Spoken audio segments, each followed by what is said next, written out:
hem payda ziyan azırak buludu.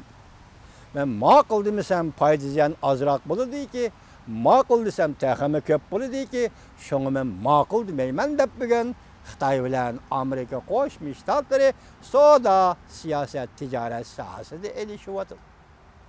Endi bugunlardan hozir xabar keldiki, bugun dushanba kuni hozircha qaralishi mumkin Prezident Trump hukumati Jungodan import qilingan 200 milliardlik tovarlarga 10% baj qo'yish.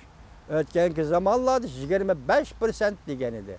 Hatta saylam davrida Prezident Trump 45% degan edi. Agar siz ma'qul demasangiz, bu balki yana 25% chiqishi mumkin. Agar ma'qul demasangiz, vaqt yana 45% chiqishi mumkin. Sizning bardoshlik berish kuchingiz zada qanchalikda Jungolar qapandi. Da'vatidagi ishlar mana shunday kelyapti. Antonin Simbizda shunday chiroyli bir narsani tahlil qilib oldik. Iroq sharqda nima bo'lyapti, nima dedik? Iroq sharq osmonida chaqmoq chaqnaydi. Iroq sharq zemini tuprog'ida yer tavridi.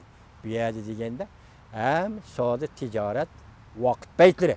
Prezident Trumpning savdo tijorat vaqt paytlari yetib kelyapti.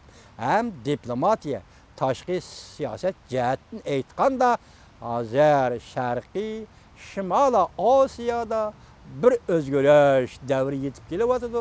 Bir o'zgarish davri kirib kelyapti. Esingizga elang vatandosh, 2-3 oylarda biz sizga Chavshan deb so'z aytdik.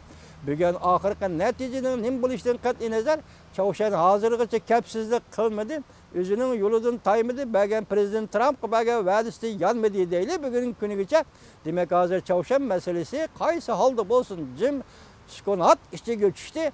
Ama mesele qayerga yetib keldi? Turan hukumat va Turan efendi. Xudoyim sizga hukumat qurishga nasib qilsin Allah. Turan efendi qayerga yetib kelyapti? Chavshan masalasi o'ng tarafda qoldi. Bevosita oldi Jungoga kelyapti. Besim bevosita oldi Jungoga kelyapti. Hatta Jungo bunda biz suhbatga boraylik, suhbatlashaylik deb turgan holatda yana Prezident Trump bugun dushanba 17-kuni 200 milliard dollarlik tovar mallarga baj qo'ydigan bo'ldi, hurmatli vatandosh.